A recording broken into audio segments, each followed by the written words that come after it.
الحمد لله نحمده ونستعينه ونستغفره ونؤمن به ونتوكل عليه ونعوذ بالله من شرور أنفسنا ومن سيئات أعمالنا من يهده الله فلا مضل له ومن يضلله فلا هادي له ونشهد أن لا إله إلا الله وحده لا شريك له ونشهد أن سيدنا وسندنا وحبيبنا ومولانا محمدا عبده ورسوله صلى الله تعالى على خير خلقه وبارك وسلم تسليما كثيرا كثيرا أما بعد فأعوذ بالله من الشيطان الرجيم بسم الله الرحمن الرحيم وَلَنَبْلُوَنَّكُمْ بِشَيْءٍ مِّنَ الْخَوْفِ وَالْجُوعِ وَنَقْصٍ مِّنَ الْأَمْوَالِ وَالْأَنفُسِ وَالثَّمَرَاتِ وَبَشِّرِ الصَّابِرِينَ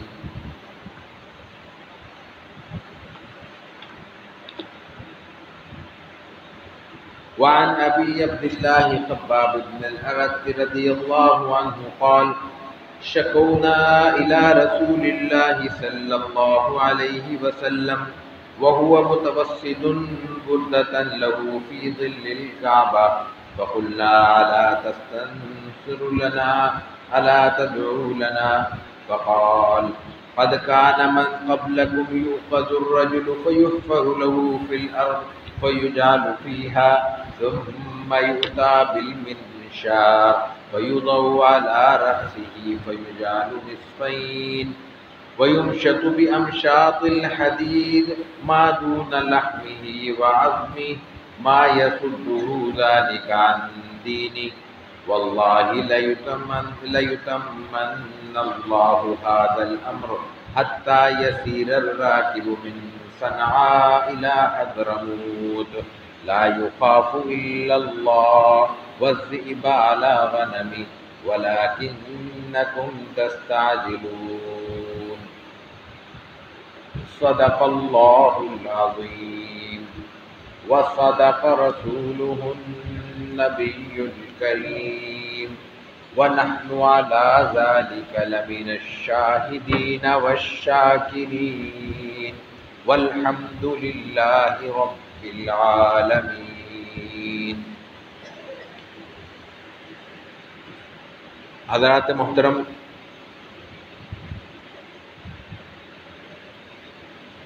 ہمارا گزشتہ کئی نشستوں سے صبر کا بیان جاری ہے. صبر کی وضاحت ہم اپنی ایک ابتدائی نشست میں کر چکے ہیں کہ صبر بنیادی طور پر مناسب موقع کے انتظار تک اپنی صلاحیتوں کو محفوظ اور مجتمع رکھنے کا نام ہے، اور مناسب وقت کے انتظار تک کے دورانیے کو اللہ کی رضا پہ راضی رہتے ہوئے گزارنے کا نام ہے. وہ چیزیں، وہ کام، وہ کوششیں، وہ سرگرمیاں جو ہم اپنی حدود میں رہتے ہوئے ادا کر سکتے ہیں، ان کو چھوڑ دینے اور ترک کر دینے کا نام صبر نہیں ہے. جو کر سکتے ہیں وہ کر گزریں، جو نہیں کر سکتے وہ جب تک نہیں کر سکتے اس وقت تک کا انتظار کریں، اور اس دوران اگر مشقتیں آتی ہیں، مشکلات آتی ہیں، ریاضتیں گزارنا پڑتی ہیں تو ان مسائل کو اس انداز سے جھیلیں کہ اللہ کی رضا انسان کے مزاج کا حصہ ہو جائے اور وہ ان تمام چیزوں کو من جانب اللہ تصور کرتے ہوئے اور اسی میں اللہ کی رضا کو تسلیم کرتے ہوئے ان تمام حالات سے اپنے آپ کو گزارنے کے لیے تیار ہے۔ یہ ایمان کی مثالی صورت ہے اور یہ صبر کا بنیادی مفہوم ہے۔ اسی ضمن میں احادیث مبارکہ مسلسل مثالوں کے ذریعے، تلمیحات کے ذریعے، اشاروں کے ذریعے اور وضاحت کے ساتھ مختلف انداز سے مختلف لوگوں کی سطح کے مطابق رسول اللہ صلی اللہ علیہ وسلم ان احادیث میں اپنا موقف بیان کر رہے ہیں اور اس بات کو ذہن نشی کرنے کی کوشش کرتے ہیں، لوگوں کے ذہنوں میں اتارنے کی، کہ ہم اس کے مفہوم کو سمجھ سکیں اور اس مفہوم کو سمجھنے کے بعد اس سے اپنے آپ کو استوار بھی کر سکیں، آراستہ بھی کر سکیں۔ ایک روایت میں یہاں بھی یہی بات بیان ہوتی ہے۔ خباب ابن ارت ابتدائی عہد کے مکی صحابی ہیں اور بہت مظلومیت کے ساتھ انہوں نے زندگی گزاری، بہت مشقتیں اٹھائیں۔ وہ اپنی تکلیف کے ان ایام میں جب مکی عہد ابتدائی دور پر ہے،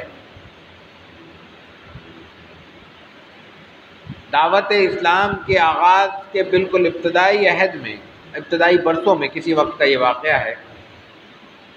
جب مسلمان مشرکین مکہ اور کفار عرب کے ظلم اور تشدد کا شکار ہیں، صرف شکار نہیں ہیں بلکہ ان کے لیے جینا دوبھر ہو چکا ہے۔ اس کیفیت میں یہ واقعہ پیش آتا ہے۔ حضرت خباب بیان کرتے ہیں کہ میں حرم کعبہ میں ہوں، بیت اللہ کے پاس ہوں، میں نے دیکھا کہ رسول اللہ صلی اللہ علیہ وسلم متوسد بردۃ لہ فی ظل الکعبہ، دھوپ کا وقت ہو تو جب سورج سامنے کی طرف ہو تو اس کے پیچھے والے حصے میں بیت اللہ کا سایہ آتا ہے، تو جس طرح سورج تھا اس کی دوسری جانب رسول اللہ صلی اللہ علیہ وسلم بیت اللہ کے سائے میں ایک چادر کو تکیہ بنائے ہوئے لیٹے ہوئے تھے، چادر سر کے نیچے رکھی اور آرام کر رہے لیٹے ہوئے۔ اس کیفیت میں خباب بن ارت کہتے ہیں میں نے آپ سے عرض کیا، کیا عرض کیا کہ اللہ کے رسول، آپ اللہ سے ہمارے لیے مدد نہیں مانگ سکتے؟ ہم اتنی مظلومیت کی زندگی گزار رہے ہیں، اتنی مشقتیں جھیل رہے ہیں، اتنے مصائب کا سامنا کر رہے ہیں، ان حالات میں تو اللہ سے مدد مانگنی چاہیے۔ الا تستنصروا لنا، ہمارے لیے اللہ سے مدد نہیں مانگ سکتے آپ؟ الا ندعو لنا، ہمارے لیے رحمت کی دعا نہیں کر سکتے آپ؟ کرتے آپ؟ مطلب یہ تھا کہ دعا کیجیے، اللہ سے مدد مانگیے۔ اب ایک تصور تو یہ ہو سکتا ہے کہ آپ مانگتے نہیں ہوں گے، یہ مفہوم نہیں ہے یہاں، اس لیے کہ کیسے ہی حالات ہوں، مومن کی زندگی کا بنیادی سبق اللہ سے عافیت مانگنا ہے، رحم مانگنا ہے، کرم مانگنا ہے۔ بار بار یہ بات دہرائی جا رہی ہے ہمارے دروس میں۔ تو مشقتیں کیسے ہی ہوں اور ان مشقتوں پہ کتنا ہی اللہ تعالیٰ کی طرف سے ہمیں ثواب کی نوید ہو، لیکن جو اللہ کا حکم ہے وہ یہ ہے کہ ہم اللہ سے عافیت مانگیں گے، خیریت مانگیں گے، آرام مانگیں گے، سکون مانگیں گے، آسانی مانگیں گے۔ مشکلات مانگنے کی چیز نہیں ہے، آزمائش مانگنے اور طلب کرنے کی چیز نہیں ہے، مشقتیں مانگنے کی چیز نہیں ہے۔ اگر اللہ نے اپنی ذات کے اعتبار سے مشقتیں دے دی، ہم میں سے کوئی مقابلہ نہیں کر سکتا، کسی میں حوصلہ نہیں ہے کہ رب کے سامنے کھڑا ہو سکے۔ اس لیے رب سے جو مانگا جائے گا وہ رحم ہے، وہ کرم ہے، وہ عافیت ہے، وہ اس کی رحمت ہے۔ تو اللہ کے رسول صلی اللہ علیہ وسلم کی یہ تعلیمات ہیں، تو آپ نے خود نہیں مانگی ہوں گی اپنے لیے رحمتیں، آپ نے دستے سوال عافیت کے لیے دراز نہیں کیا ہوگا، آپ نے ان مسائل اور مشکلات کو دور کرنے کے لیے دعا نہیں کی ہوگی، یہ بات نہیں ہے۔ یہاں مراد یہ ہے کہ لوگوں کے، صحابہ کرام کے ذہن میں ایک سوال پیدا ہوا، اس سوال کو چونکہ وہ ایک سوال تھا، ایک خیال تھا، ایک تصور تھا، ایک الجھن تھی، اس کو دور کرنا ضروری تھا۔ اس لیے رسول اللہ صلی اللہ علیہ وسلم نے یہ نہیں کہا کہ میں دعا تو کرتا ہوں، حالانکہ یہ بھی کہنے کی بات تھی، لیکن اس وقت وہ محل نہیں تھا، وہ مقام نہیں تھا، اور صحابہ کو بھی علم تھا کہ آپ دعا ضرور کر رہے ہیں، لیکن مفہوم یہ تھا کہ اگر دعا کر رہے ہیں تو قبول کیوں نہیں ہو رہی؟ خیال یہ تھا کہ اللہ رحمت کیوں نہیں بھیج رہا؟ خیال یہ تھا کہ اللہ کے رسول جیسی عظیم الشان عظیم المرتبت شخصیت اللہ کے حضور دست سوال دراز کر رہی ہے، دامن طلب پھیلا رہی ہے، پھر بھی اللہ کی رحمت جوش میں نہیں آ رہی۔ سوال یہ تھا۔ رسول اللہ صلی اللہ علیہ وسلم نے اس کا جواب کیا عنایت فرمایا؟ آپ نے یہ نہیں کہا کہ یوں ہو جائے گا اور یوں ہو جائے گا، آپ نے کہا کہ تم کہاں کھڑے ہو اور اس سے پہلے، تم سے پہلے اللہ کو ماننے والے کیا کیا مشقتیں جھیل کر اس دنیا سے رخصت ہو چکے ہیں، وہ ذہن میں لاؤ۔ مشکل اس وقت تک زیادہ مشکل ہوتی ہے جب ایک معاشرے میں ایک شخص جھیل رہا ہو۔ مشکل اس وقت زیادہ مشکل نظر آتی ہے جب کسی شخص کے سامنے اس مشکل کو جھیلنے والی کوئی مثال موجود نہ ہو۔ پورے علاقے میں بجلی آ رہی ہے، ایک گھر میں بجلی نہیں ہے، اس کے لیے مشکل ہو جائیں گے چند گھنٹے گزارنے، اور ایک آبادی میں 10 دن سے بجلی غائب ہو، شکایت تو ہوگی، گرمی کی تڑپ تو ہوگی، لیکن اس میں وہ بے چینی کی کیفیت کم ہو جائے گی جو ایک ایسے محلے کے لیے ہو سکتی تھی جہاں پہ بجلی جاتی نہیں ہے، وہ عادی نہیں ہے۔ رسول اللہ صلی اللہ علیہ وسلم نے اس موقع پہ کیا فرمایا؟ آپ نے فرمایا قد کان من قبلکم یؤخذ الرجل فیحفر له فی الارض فیجعل فیہا۔ تم نے کیا مشقتیں جھیلی ہیں؟ تم پہ ابھی کون سا زیادہ مشکلات آ گئیں؟ تم سے پہلے تو ایسی ایسی قومیں گزری ہیں جن میں ایک آدمی کو زندہ پکڑ کے زمین میں گڑھا کھود کر اس کو دبا دیا جاتا تھا، اور اس کو گڑھے میں دبانے کے بعد کیا کیا جاتا تھا؟ ثم یؤتی بالمنشار، پھر ایک لوہے کا کاٹنے والا بڑا آرا لایا جاتا تھا، فیوضع علی رأسی، اس کو اس کے سر پر رکھا جاتا تھا، فیجعل نصفین، اور اس کو آرے کو چلا کر اس زندہ اور جیتے جاگتے انسان کو سر کے بل لے کر 2 حصوں میں تقسیم کر دیا جاتا تھا۔ تم نے یہ مشکل جھیلی ہے؟ مشکلات کی شکایت کرتے ہو تو وہ مشکل سامنے رکھو جب ایک زندہ انسان کو زمین میں گاڑ کر آرا چلا تو اس کو 2 ٹکڑوں میں تقسیم کر دیا جاتا تھا، اور یہ ایک مشکل ہے، یہ ایک قسم کی تکلیف تھی۔ آگے دوسری تکلیف کیا بیان کی؟ وَيُمْشَطُ بِأَمْشَاطِ الْحَدِيدِ مَا دُونَ لَحْمِهِ وَعَظْمِهِ،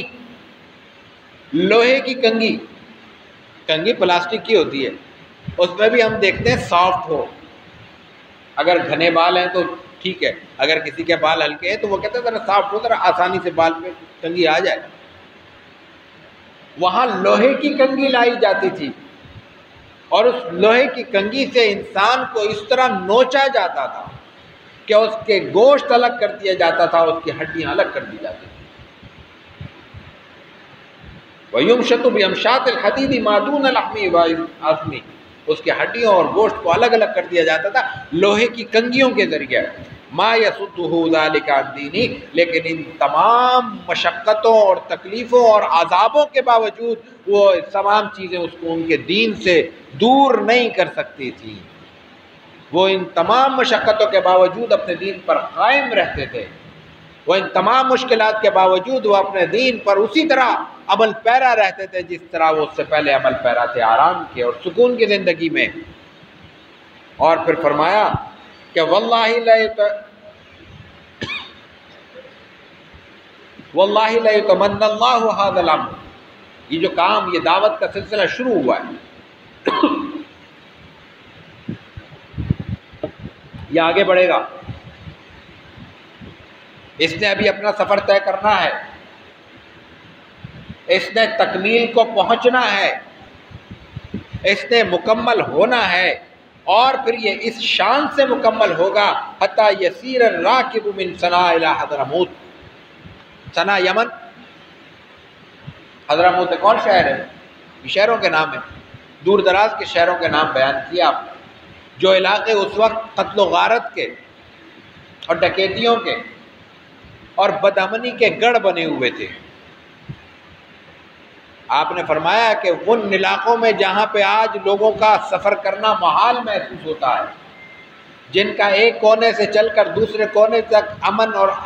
سلامتی کے ساتھ پہنچ جانا ایک مشکل کام محسوس ہوتا ہے۔ ایک وقت آئے گا جب یہ اللہ کے دین کی تکمیل ہو جائے گی، جب یہ سلسلہ دعوت اپنی تکمیل کو پہنچ جائے گا، اس وقت ایک مسافر ایک راستے سے چلے گا دوسرے راستے تک اس کو کوئی خطرہ نہیں ہوگا،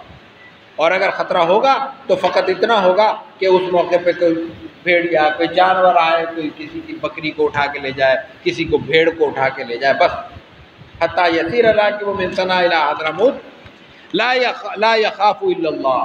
اس کو اللہ کے سوا کسی کا خوف نہیں ہوگا، والذئب علی غنمہ، یا کسی بھیڑیے کا اس کے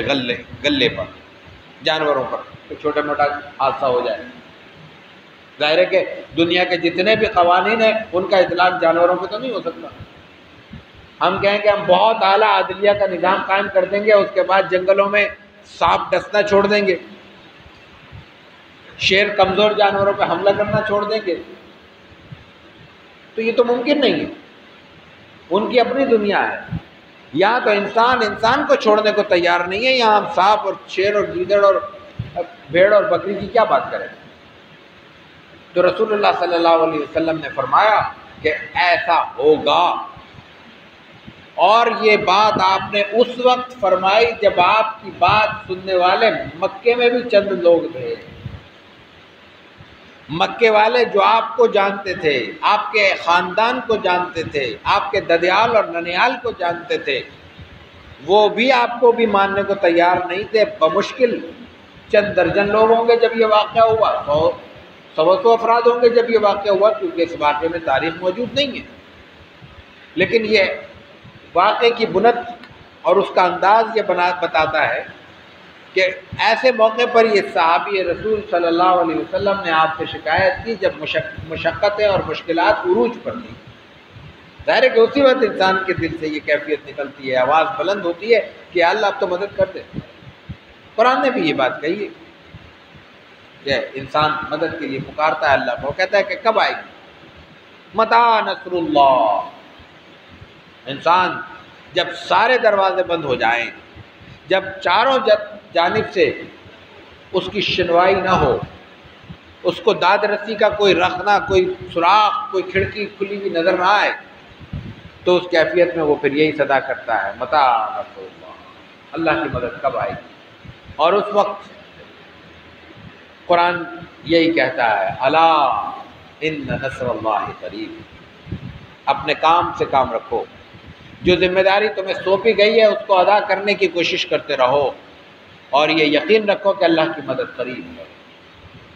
تو رسول اللہ صلی اللہ علیہ وسلم نے جب یہ بات فرمائی، اس وقت کسی کے حاشیہ خیال میں بھی یہ بات نہیں آ سکتی تھی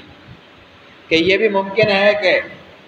صنعاء سے حضرموت تک کوئی سفر کرے اور اس کو کوئی ٹوکنے والا نہ ہو، کوئی روکنے والا نہ ہو، کوئی چھیڑنے والا نہ ہو، کوئی لوٹنے والا نہ ہو، کوئی ان کے راستے کے امن اور سالمیت کو چیلنج کرنے والا نہ ہو، لیکن ہوا۔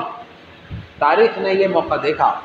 رسول اللہ صلی اللہ علیہ وسلم کی یہ حدیث مبارکہ ایک اعتبار سے پیشین گوئی بھی ہے، جو آپ کے زمانے سے قریب کے زمانے میں پوری نہیں ہوئی، جب وہاں پہ اسلامی حکومت کا پرچم بلند ہوا، اسلامی عملداری میں یہ علاقے آئے تو امن کیفیت پیدا ہوئی۔ وہ امن کیوں پیدا ہوا؟ وہاں کی بدامنی کو کس چیز نے روکا، اور بدامنی پھیلانے والوں کو کس چیز نے امن و سالمیت کا علمبردار بنا کے کھڑا کر دیا؟ وہ اللہ کے رسول صلی اللہ علیہ وسلم کی تعلیمات تھیں، قرآن کے احکامات تھے۔ یہ قرآن کے احکامات اور یہ امن و سالمیت کی ہدایت آج ہمارے پاس موجود ہے، لیکن ایگزیکیوٹ نہیں ہو رہی، عمل نہیں ہو رہا، اس کی تنفیذ نہیں ہو رہی، اور اس کے نفاذ میں دنیا بھر میں جو رکاوٹیں ہیں وہ اپنی جگہ، دنیا بھر میں جو مشکلات ہیں وہ اپنی جگہ۔ اسلام کو اور اللہ کے رسول صلی اللہ علیہ وسلم کو نبی خاتم اور خاتم النبیین نہ ماننے والوں کی طرف سے پھیلائے جانے والے مسائل، کھڑے کیے جانے والی مشکلات اپنی جگہ، لیکن میری اور آپ کے اندر سے اٹھنے والی تحریک اور وہ صدا جو اس کو عملی زندگی کا حصہ بنا سکتی ہے، اس کی کمزوری اپنی جگہ۔ ہم اپنے اپنے دائرے میں ایک دوسرے پر خود ظلم میں مبتلا ہیں، ہم اپنے اپنے دائرے میں خود ایک دوسرے کے حق مارنے میں مبتلا ہیں۔ ہم میں سے جس کا بس چلتا ہے، اس کی جیب میں اگر کسی کے 10 روپے بھی ہیں تو وہ 2 دن ضرور ٹال کے دیتا ہے۔ ہمارا پورا کاروبار لوگوں کے ٹال مٹول پر قائم ہے، اور اس کو بزنس کا ایک طریقہ سمجھ لیا گیا ہے کہ دوسروں کے پیسوں کو دبا کر اپنا بزنس کھڑا کیا جائے اور ان کو ٹکڑوں میں بانٹ کر تقسیم کر کے تھوڑا تھوڑا کر کے ٹال کے دیے جاتے رہے۔ رسول اللہ صلی اللہ علیہ وسلم کا حکم مبارک موجود ہے کہ مثل الغنی یہ ظلم، اگر کسی کے پاس پیسے ہیں اور اس نے کچھ کسی کی ادائیگی کرنی ہے اور وہ ادائیگی کرنے میں ٹال مٹول سے کام لیتا ہے تو وہ ظلم کا عمل کرتا ہے اور وہ ظالموں میں شمار ہوگا۔ اللہ تعالی ہمیں عمل کی توفیق عطا فرمائے۔ وآخر دعوانا ان الحمد للہ رب العالمین۔